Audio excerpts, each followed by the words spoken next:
ঊনকোটি ত্রিপুরা রাজ্যের উত্তরে অবস্থিত একটি ঐতিহাসিক স্থান। ঊনকোটি মানে হল কোটি থেকে একটি কম।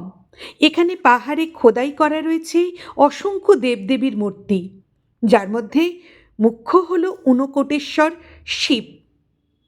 পাহাড়ের গায়ে এই বিশাল মূর্তিগুলি শতাব্দীর পর শতাব্দী এই পাহাড়ের সাথেই মিশে আছে অদ্ভুতভাবে।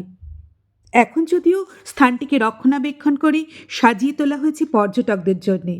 তৈরি হয়েছে রেলিং দেওয়া প্রচুর সিঁড়ি। ওই যে দূরে দেখা যাচ্ছে ধাপে ধাপে সিঁড়ি উঠে যাচ্ছে ওপরে। এরকমই কখনো চড়াই কখনো উতরাই, পুরোটাই যেতে হয় পায়ে হেঁটে সিঁড়ির পর সিঁড়ি বেয়ে। পুরোটা সিঁড়ি গুনে উঠতে পারিনি, কোথাও সঠিক হিসেবটাও লেখা নেই, তবু যতটা আন্দাজ করতে পেরেছি অন্তত 500 সিঁড়ি তো বটেই।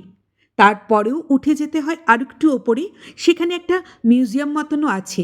আর এই হলো গণপতিজির মূর্তি। এরকম বিভিন্ন খাঁজে খাঁজে লুকিয়ে রয়েছে বিভিন্ন দেবদেবীদের মূর্তি। সেগুলো ঘুরে দেখতে পায়ের জোর ভীষণ দরকার।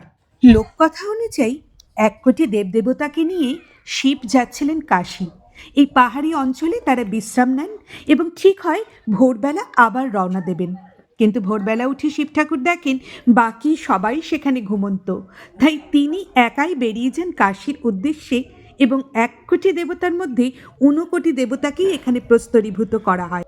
লোককথা যাই বলুক, ঐতিহাসিকদের মতে এগুলি 7ম ও 9ম শতকের মধ্যেই তৈরি হয়েছিল। আর এই বিশাল ঊনকোটেশ্বর শিবের মূর্তিটি প্রায় 30 ফুট, যা অবাক করে দেয় সব পর্যটককে।